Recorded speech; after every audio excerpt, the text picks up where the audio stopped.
ዝሙት ንግስትን ባሪያ ያደርጋል፣ ንጉስን ባሪያ ያደርጋል። ንጽህና ደግሞ ባሪያን ንጉስ ያደርጋል ይላል። ዝሙት ንግስቲቱ የባሪያዋ ባሪያ አድርጓት ነበር።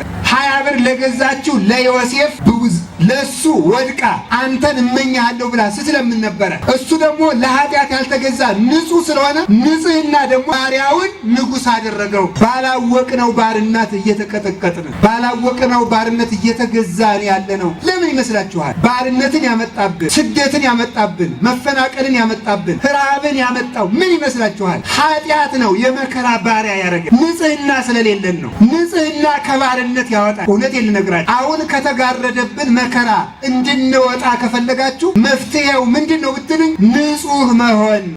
በስመ አብ ወወልድ ወመንፈስ ቅዱስ አሐዱ አምላክ። በባሕርዩ ሞት በመንግስቱ ሽረት የሌለበት ቅድመ ዓለም የነበረ ማዕከለ ዓለም ያለ ዓለምን አሳልፎ የሚኖር የአባቶቻችን አምላክ ቅዱስ እግዚአብሔር ስሙ የተመሰገነ ይሁን። ሰው ህልም ሲያይ ለሰው ማውራት አይገባውም የሚባለው ለዚህ ነው። ህልም እንድናይ የሚያበቃ ስራ የለንም እንጂ ምናልባት በህልማችሁ አንድ ቀን መልካም ነገር ካያችሁ ያንን ለሰው ማውራት አይገባም። እግዚአብሔርን የሚያምን ሰው ማለት የትም ቦታ ሆኖ እግዚአብሔር ያየኛል የሚል ሰው ነው። አሁን ዛሬ እኮ እግዚአብሔር የሚያየን አይመስልንም። ቤተክርስቲያን ስንሆን የሚያየን ይመስለናል አይደል እንዴ? ሰው ጭፈራ ቤት ሲገባ፣ ሰው መሸታ ቤት ሲገባ፣ ሰው ዶርሙ ውስጥ ሲሆን፣ ሰው ቤቱ ውስጥ ሲተኛ መስኮቱን ዘግቶ አልጋውን ዘግቶ መጋረጃ ጋርዶ ሲተኛ ግን እግዚአብሔር የሚያየው ይመስላል። አንዳንዱ ሰው ሲበላ ግን እግዚአብሔር የሚያየው ይመስላችኋል? አይመስልም እኮ። ከተራራ ተፈንቅሎ የመጣ ድንጋይ አሳክሎ ሲጎርስ እግዚአብሔር የሚያየው አይመስልም። አንዳንዱ ሰው ሲሳደብ እግዚአብሔር የሚያየው አይመስልም። ሲሰርቅ እግዚአብሔር የሚያየው አይመስልም። እግዚአብሔር ደግሞ የትም ቦታ ያያል። ከበሮ ሲመታውን አንዳንዱ ሰው ወንድ ሲሆን ወደ እነማን ዙሮ ነው የሚመታው? ወደ ሴቶች ዙሮ ነው የሚመታው። እንዲያዩት እኮ ነው፣ ሌላ እኮ አይደለም። እንዲያዩት፣ እነሱ እንዲያዩት በዚያ በኩል ማለት ነው። አንዳንዱ ሰው ደግሞ ሴቶች በተቀመጡበት ስንጥቅ አድርጎ የሚያልፍ ሰው አለ። እንዲሁ በዚያ እንዲያዩት ነው፣ ምንም እኮ አይደለም። ስለዚህ ከበሮ እነገሌ እንዴት ነው የሚሉኝ፣ በነገሌ ምን ስዕል አለኝ እየተባለ ነው የሚመታው ማለት ነው። አሁን ከበሮ ሲመታ እስክስታው፣ እንቅጥቅጡ፣ ብር መሰኘቱ ምንድን ነው? ለእግዚአብሔር ነው ለሰዎች ነው? እንዲሁ እንዲህ ማለት እኮ በቂ ነው። ከበሮ ሲመቱ በጣም መሽከርከር ይቻላል አይቻልም ብሎ ከመጠየቅ በፊት አንድ ጥያቄ መጠየቅ ቀላል ነው። ከበሮ ስንመታ የምንሽከረከረው ለእግዚአብሔር ነው ለሰው ነው? ለሰው ነው። ሴቱም እንደዚያው ማለት ነው። ሴቱም ቢሆን ወንዶች እንዲያዩዋችሁ እያላችሁ ነው የምትኖሩት ሁሉ ይመስለኛል ነው። እንግዲህ አንድ ሰው ብር ይሰጠና ቤተክርስቲያን እገሌ 50 ሺህ ብር ሰጥቷል እልል በሉለት። ሰዎች አሁን ሰውየውም ከዚያ በኋላ ምንድን ነው ሌላ ቀን 10 ብር ሲሰጥ ዝም ብንል ዛሬ አንሶ ነው ያለጨበጨቡልኝ ማለት ይጀምራል ማለት። እግዚአብሔር ይቀበለኛል ሳይሆን ሰዎች እንዴት አሉኝ ስለሆነ ማለት ነው። ሰዎች እንዴት አሉኝ፣ ሰዎች ተቀበሉኝ አልተቀበሉኝ። ሰውን መሰረት አድርጎ የሚሰራ ስራ ሰው ሲወድቅ አብሮ ይወድቃል፣ ሰው ሲፈርስ አብሮ ይፈርሳል። ሰውን እየተከተለ እግዚአብሔርን የሚከተል ሰው ይጠፋል። እግዚአብሔርን ተከትሎ ከሰው ጋር ይኖራል እንጂ ሰውን ተከትሎ ከእግዚአብሔር ጋር አይኖርም። ሰው ተሰባሪ ነው፣ ሰው ተሰናካይ ነው፣ ሰው ወዳቂ ነው። ጽኑ እግዚአብሔር ነው። ሩጫቸውን የጨረሱና እሱን የመሰሉ ቅዱሳንን ግን እንከተላቸዋለን። ሰው ህልም ሲያይ ለሰው ማውራት አይገባውም የሚባለው ለዚህ ነው። ህልም እንድናይ የሚያበቃ ስራ የለንም እንጂ ምናልባት በህልማችሁ አንድ ቀን መልካም ነገር ካያችሁ ያንን ለሰው ማውራት አይገባም። ብዙ ነገር ነው የሚያደርገው። አንደኛ ህልም አይቻለሁ እኔ ጥሩ ህልም አያለሁ ብሎ ማውራት ምን ይሆናል? ቅድስና አለኝ ማለት ስለሚሆን፣ በራስ መመካት ስለሚሆን ህልሙን የገለጠልን መልአክ ከኛ ይርቃል ማለት ነው። ሁለተኛ ደግሞ እኛ ህልም አይቻለሁ ጥሩ ህልም አይቼ ብለን ለሰው ስንናገር ሰዎች እኛን እንደ ጸሎተኛ ስለሚቆጥሩን ስለሚያመሰግኑን ከሚመሰገን ሰው አጠገብ ደግሞ ሰይጣን ስለማይጠፋ ሰይጣን ወደኛ መምጣት ይጀምራል ማለት ነው። ሶስተኛ ደግሞ መልካም ህልም ስለራሳችን ብናይ ሰዎች በዚያ ምክንያት እኛ የምንጎዳ ስለሚመስላቸው ምቀኝነት ሊያድርባቸው ይችላል። በዚያ ምቀኝነት እኛን ሊያጠፉን ይችላሉ። ስለዚህ ራሳችን የሚያጠፋን ነገር ሊሆን ስለሚችል አይነገርም። ዮሴፍ ይህን በመናገሩ ወንድሞቹ ለግብፅ ነጋዴዎች ሽጠው ከኢየሩሳሌም ወደ ግብፅ እንዲሄድ አደረጉት። ወንድማቸውን በምቀኝነት ሸጡት ወደ ግብፅ ነጋዴ። ለግብፅ ሽጠውት ከሄዱ በኋላ ምንድነው የተደረገው? ወንድማችንን ቀበሮ በልቶታል ብለው ልብሱን በግ አርደው በልተው የበጉን ደም ቀብተው ለአባቱ ወንድማችን ቀበሮ በላው እኮ አሉ። ልብሱም ይኸው ቀበሮ በልተው ይኸው ልብሱ ደም ነክቶታል ብለው ልዙም አባቱ አይኑ እስከሚጠፋ ለቀሰ። ልጄ ሙቷል ብሎ ዮሴፍ ተሸጠ።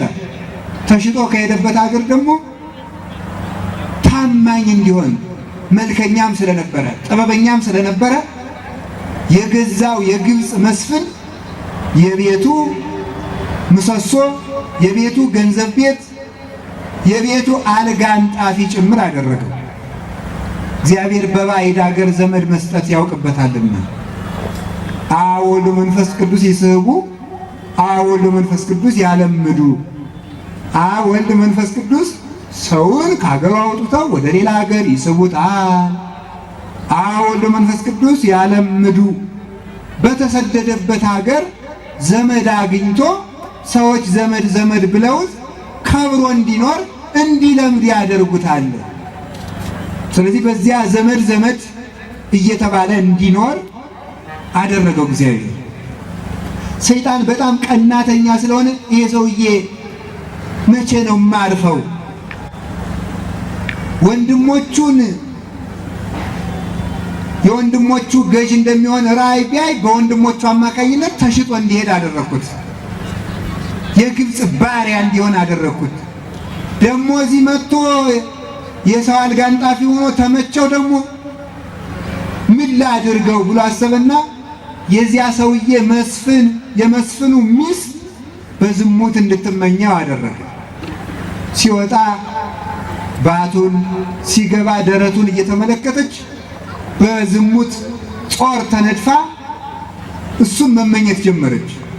ሌሊት ተቀን ሐሳቧ ሁሉ እሱ ሆነ። ከዕለታት አንድ ቀን አንተ ሰው ከኔ ጋር ኃጢአት እንድትሰራ እፈልጋለሁ አለች።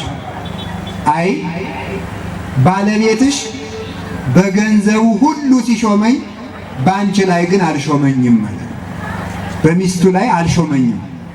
ልብ ብላችሁ ታውቁ እንደሆነ እግዚአብሔር በመለኮቱ ጉልማሳ በሚስቱ ንጉሥ በመንግስቱ ሲገቡበት አይወድም። ይቅርታ የማይደረግባቸው ርዕሰ ጉዳዮች ናቸው እነዚህ። እግዚአብሔር አምላክነቱን ለሌላ ሲሰጡበት፣ ንጉሥ መንግስቱን ሲንቁበት፣ ጎልማሳ ደግሞ ሚስቱን ሲቀሙት በዚህ ይቅርታ አያደርጉም። ሶስቱም እኔ በዚህ ላይ አልሾመኝም ማለት። ከዕለታት አንድ ቀን ገብቶ ከቤተ መንግስት ያለውን ገንዘብ ሁሉ ሲያናፍስ አንተ ባሪያ ዛሬ እጄ ወድቀሃል አልለቅህም ብላ ያዘችው። ጨርቁን ጥሎላት ወጣ። ልብሱን ብትይዘው ልብሱን አውልቆ ጥሎላት ወጣ። መጀመሪያ ምንድን ነው ያላት? እንዴት በእግዚአብሔር ፊት እንዲህ ያለ ክፉ ነገር እሰራለሁ አለ። በእግዚአብሔር ፊት እግዚአብሔርን የሚያምን ሰው ማለት ምን አይነት ሰው እንደሆነ ታውቃላችሁ? እግዚአብሔርን የሚያምን ሰው ማለት የትም ቦታ ሆኖ እግዚአብሔር ያየኛል የሚል ሰው ነው። አሁን ዛሬ እኮ እግዚአብሔር የሚያየን አይመስለንም። ቤተክርስቲያን ስንሆን የሚያየን ይመስለናል አይደል እንዴ? ሰው ጭፈራ ቤት ሲገባ፣ ሰው መሸታ ቤት ሲገባ፣ ሰው ዶርሙ ውስጥ ሲሆን፣ ሰው ቤቱ ውስጥ ሲተኛ፣ መስኮቱን ዘግቶ አልጋውን ዘግቶ መጋረጃ ጋርዶ ሲተኛ ግን እግዚአብሔር የሚያየው ይመስላል? አንዳንዱ ሰው ሲበላ ግን እግዚአብሔር የሚያየው ይመስላችኋል? አይመስልም እኮ። ከተራራ ተፈንቅሎ የመጣ ድንጋይ አሳክሎ ሲጎርስ እግዚአብሔር የሚያየው አይመስልም። አንዳንዱ ሰው ሲሳደብ እግዚአብሔር የሚያየው አይመስልም። ሲሰርቅ እግዚአብሔር የሚያየው አይመስልም። እግዚአብሔር ደግሞ የትም ቦታ ያያል። እግዚአብሔር ዲያቆኑ ቅዳሴ ላይ ምንድን ነው የሚለው? ማንም ከዚህ መካከል በክፋት እንዳይኖር ተጠንቀቁ እግዚአብሔር ያያልና ነው የሚለው። ማንም በዚህ ቤተ ክርስቲያን ውስጥ በክፋት እንዳይኖር ተጠንቀቁ እግዚአብሔር ያያል። ቤተ ክርስቲያን ትክክል ነው፣ ግን ታክሲ ውስጥ እግዚአብሔር ያያል ትላላችሁ? መኪና ውስጥ እግዚአብሔር ያያል ትላላችሁ? ስራ ቦታ ቢሮ ውስጥ ስትሆኑ እግዚአብሔር ያያል ትላላችሁ? ነጋዴዎች ሱቅ ውስጥ እግዚአብሔር የሚያያቸው ይመስላሉ? አይመስሉም። እግዚአብሔር ቤተ ክርስቲያን ስንመጣ እግዚአብሔር የሚያየን መስሎን አቤቱ ጌታዬ ማረኝ፣ አቤቱ የሆነ ሰው እንኳን አጠገባችን ክፉ ነገር ቢናገር ምን ለምንለው? አንተ እግዚአብሔርን አትፈራም እንዴ? ቤተ ክርስቲያን እኮ ነው ያለው፣ ዝም በል እንበል። እሺ ቤተ ክርስቲያን ውስጥ እግዚአብሔርን አትፈራም ወይ እንበል። መንገዱ የሰይጣን ነው እንዴ?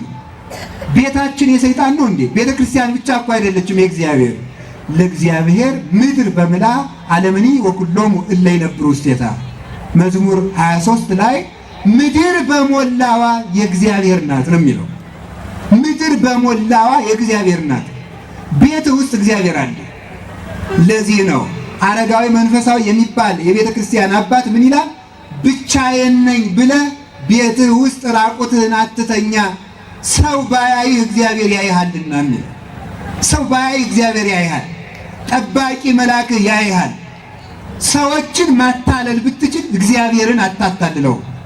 አለቃህን ብታታልለው እግዚአብሔርን አታታልልም። ሚስትህን ብታታልላት እግዚአብሔርን ማታለል አይቻልም። ባሎቻችሁን ብታታልሉ እግዚአብሔርን አታታልሉትም። የምትመሩትን ሕዝብ ብታታልሉ እግዚአብሔርን ማታለል አይቻልም። የዕቃ የምትሸጡለትን ሰው ብታታልሉት እግዚአብሔር አባይ ሚዛን፣ ሐሰተኛ ሚዛን በእግዚአብሔር ዘንድ አጸያፊ ነው ይላል። በስፍር የሚሰርቁ በሚዛን የሚሰርቁ ቤት ዘግተው ክፉ ምክር የሚመክሩ የከንፈር አምልኮ እያመለኩ በልቡናቸው ተንኮል የሞላባቸው ሰዎች እግዚአብሔርን አታይም አትሰማም ብሎ መሳደብ ነው። ስለዚህ ወጣቶች ወንድሞቻችን እህቶቻችን የትም ቦታ ኃጢአት ስሩ የሚል ሕሊና ሲያያት ሲመጣባችሁ እግዚአብሔር ያየኛል ማለት አለባችሁ። እስኪ በሉ ማን ያየኛል ነው ያላችሁት? እግዚአብሔር ያየኛል ነው የሚባለው በእውነቱ ማለት ነው። ዮሴፍ በወጣትነት ዘመኑ እግዚአብሔር ያየኛል ያለ ሰው ነው። ወጣትነት ዘመን እሳት የሚመራው ዘመን ስለሆነ እግዚአብሔርን ማሰብ ካልተቻለ እጅግ አደገኛ ነው፣ ያሰጥማችኋል። ታዲያ ልብሱን ጥሎላት ሄደ፣ ታሰረ። አያችሁ፣ ሰው ባሪያ ሲገዛ መግዛት ያለበት እንዲያ ያለውን ነው አለች። ዝርዝሩን ባልነግራችሁ ይሻላል ብዬ ነው አይደለም። እንዲያ ያለውን መልከ ጥፉ ይገዛል እንጂ ይሄን መልከኛ ባሪያ ገዝቶ አስደፈረኝ አለች። የራሷ ናት እንግዲህ እንደዚህ ያለችው። አስደፈረኝ እኮ አለ። በኋላ እንግዲህ ልብ ብላችሁ ስሙ። ልብሱ የሷን ልብስ ቀደደችው። ይሄ ደፋር ባሪያ እኔን እደፍራለሁ ሲለው ልብሴን ቀዶት፣ የሱን ልብስ ደግሞ ስታገል ቀድጀው አለ። የሱ ልብስ የተቀደደ በኋላው እንግዲህ እግዚአብሔር ያሳያችሁ ማለት ነው። በኋላው ነው። ከዚያ ምን አሉ ፈራጆቹ? እንዲህ አሉ፣ አይ መቼም የንግስት ፍርድ አይጣስም እንጂ ነገሩ ሲያንቺ ነው የሚመስል። ምክንያቱም እሱ አንቺን አስገድዶ ቢሆን የሱ ልብስ በፊቱ በኩል ነበር የሚቀደደው። ስለዚህ ሩጦ ሲወጣ ነው ነገሩ የቀደድሽበት። ግን ምን ይደረጋል ተሾመሻል፣ ጊዜ ሰጥቶሻል ብለው አሰሩላት። ደስ ይበላት ተብሎ ማለት ነው። ዛሬ እኮ የሆነ ባለስልጣን እንዳይከፋው ተብሎ ያላበሳቸው መከራቸውን የሚያዩ ሰዎች አሉ። እነገሌን ደስ እንዲላቸው ተብሎ የሚታሰር ሰው አለ። እነገሌን ደስ እንዲለው ተብሎ የሚገደልም አይጠፋም። ይሆናል አላየውም፣ ግን ሳይኖር አይቀርም። እነገሌን እንዳይከፋቸው ከሚከፋቸው ይሙት፣ 3 ሰው ይሙት። አይደል? እግዚአብሔር ይወዳችሁ። እግዚአብሔር ማንንም ለማዳን ማንንም አይገድልም። ፖለቲካ ግን ቢሆን ምን ይባላል? ፖለቲካ ቢሆን ግን የተወሰነ ሰው ከሚረበሽ የተወሰነ ሰው እንግደል ነው ሊባል ይችል ይሆናል። ሰምታችኋል አይደለም? ይገባችኋል ማለት የሆነ ሰው ለማትረፍ የሆነ አይታችኋል። አሁን ብዙ ጊዜ ልናገር እንልተው እሺ ባትሉኝም እናገራለሁ። ከበሮ ሲመታ አሁን አንዳንዱ ሰው ወንድ ሲሆን ወደ እነማን ዙሮ ነው የሚመጣው? ወደ ሴቶች ዙሮ ነው የሚመጣው። እንዲህ አይሁት እኮ ነው፣ ሌላ እኮ አይደለም። እንዲህ አይሁት እነሱ እንዲህ አይሁት በዚያ በኩል ማለት ነው። አንዳንዱ ሰው ደግሞ ሴቶች በተቀመጡበት ስንጥቅ አድርጎ የሚያልፍ ሰው አለ። እንዲሁ በዚያ እንዲህ አይሁት ነው፣ ምንም እኮ አይደለም። ስለዚህ ከበሮ እነገሌ እንዴት ነው የሚሉኝ፣ በነገሌ ምን ስዕል አለኝ እየተባለ ነው የሚመታው ማለት ነው። አሁን ከበሮ ሲመታ አስከስታው እንቅጥቅጡ ብር ብር መሰኘቱ ምንድን ነው? ለእግዚአብሔር ነው ለሰዎች ነው? እንዲሁ እንዲህ ማለት እኮ በቂ ነው። ከበሮ ሲመቱ በጣም መሽከርከር ይቻላል አይቻልም ብሎ ከመጠየቅ በፊት አንድ ጥያቄ መጠየቅ ቀላል ነው። ከበሮ ስንመታ የምንሽከረከረው ለእግዚአብሔር ነው ለሰው ነው? ለሰው ነው። ሴቱም እንደዚያው ማለት ነው። ሴቱም ቢሆን ወንዶች እንዲያዩዋችሁ እያላችሁ ነው የምትኖሩት ሁሉ ይመስለኛል ነው እንግዲህ። እንዲያውም አንድ ጸሐፊ ምን ብሏል መሰላችሁ? የወንድ ልጅ ፍላጎት ማወቅ ከፈለግ ሴትን መመልከት ነው ይላል። ምን ማለት ይመስላችኋል? የምትለብሱት ወንዶች እንዴት ነው አድርገው የሚያስቡኝ እያላችሁ ነው። ጸሐፊው ነው፣ እኔ አላልኩም። እንዴት አድርገው ነው የሚያስቡኝ፣ ደስ እላቸዋለሁ አልላቸውም እያሉ የሚለብሱ ማለት ነው። ለሰው ተብሎ አይደለም የሚኖረው፣ ለእግዚአብሔር ተብሎ ነው። የመጀመሪያው እግዚአብሔር እኔን እንዴት አድርጎ ነው የሚያውቀኝ? በሌብነት ነው የሚያውቀኝ? በመለጋስነት? በውንብድና ነው የሚያውቀኝ? በቅንነት? በትጋት ነው የሚያውቀኝ? በስንፍና? በዝሙት ነው የሚያውቀኝ? በንጽህና? በጾም ነው የሚያውቀኝ? በሆዳምነት? በማመስገን ነው? በተሳዳቢነት ነው? በአስታራቂነት ነው? በነገረ ሰሪነት ነው የሚያውቀኝ ብሎ ነው። ከእግዚአብሔር ፊት ስላላችሁ መልክ ነው መጨነቅ። ለሰው ተብሎ ሰው አሁን ጆኮ ይገርማል። አንድ ሰው ብር ይሰጠና ቤተክርስቲያን እገሌ 50 ሺህ ብር ሰጥቷል እልል በሉለት። ሰዎች አሁን ሰውየውም ከዚያ በኋላ ምንድን ነው ሌላ ቀን 10 ብር ሲሰጥ ዝም ብንል ዛሬ አንሶ ነው ያለጨበጨቡልኝ ማለት ይጀምራል ማለት። እግዚአብሔር ይቀበለኛል ሳይሆን ሰዎች እንዴት አሉኝ ስለሆነ ማለት ነው። ሰዎች እንዴት አሉኝ፣ ሰዎች ተቀበሉኝ አልተቀበሉኝ። ሰውን መሰረት አድርጎ የሚሰራ ስራ ሰው ሲወድቅ አብሮ ይወድቃል፣ ሰው ሲፈርስ አብሮ ይፈርሳል። ሰውን እየተከተለ እግዚአብሔርን የሚከተል ሰው ይጠፋል። እግዚአብሔርን ተከትሎ ከሰው ጋር ይኖራል እንጂ ሰውን ተከትሎ ከእግዚአብሔር ጋር አይኖርም። ሰው ተሰባሪ ነው፣ ሰው ተሰናካይ ነው፣ ሰው ወዳቂ ነው። ጽኑ እግዚአብሔር ነው። ሩጫቸውን የጨረሱና እሱን የመሰሉ ቅዱሳንን ግን እንከተላቸዋለን። አሁን ለዚህች ሰው ተብሎ ያ ጻድቅ ሰው ታሰረ። በኋላ እግዚአብሔር አልተወውም። ከእስር ቤት ውስጥ እያለ ደግሞ ህልም የመፍታት ጸጋን ሰጠው እግዚአብሔር። እስር ቤት ሊያወጣው ሲፈልግ ማለት ነው። ነገር ሁሉ ለበጎ ነው የሚባለው ለዚያ ነው። ነገር ሁሉ ለበጎ ነው። እስኪ በሉ አንድ ጊዜ ምዕመናን፣ ነገር ሁሉ ለምንድን ነው? ለበጎ ነው። መታሰርም መጨነቅም ሰዎች ሁሉ ተሰብስበው ውሸታም መሆናቸው ግድ የለም፣ መልካም ነው። 11 ወንድሞች ነበሩ። 11ዱም ጨካኞች፣ 11ዱም ውሸታሞች፣ 11ዱም ደግሞ አሳልፈው የሚሰጡ ናቸው። ኢትዮጵያ ውስጥ 110 ሚሊዮን ህዝብ ካለ 110 ሚሊዮን 109 ሚሊዮን 999 ሺህ ሰው ውሸታም ሆኖ አንድ ሰው ቢተርፍ እንኳን ይሄም ቢሆን ለበጎ ነው። ይሄም ቢሆን ለበጎ ነው። እግዚአብሔር በአንድ ሰው መፍትሄ ስለሚያመጣ ማለት ነው። አሁን ሰው በጣም የጨካኞችና የክፉ ሰዎች መብዛት እያስጨነቀው ነው። ብዙውን ሰው አለቀልን ብሎ ወደ መወሰንም እየደረሰ ነው። አንዳንዱ ሰው ከዚህ በኋላማ ምን ቀረን እያለ ነው። እግዚአብሔር ሁሉም ክዶ አንድ ሰው ቢቀርም በዚያ መፍትሄ የማምጣት ኃይል ያለው አምላክ ነው እግዚአብሔር። ወንድሞቹ ሁሉ ሸጡት።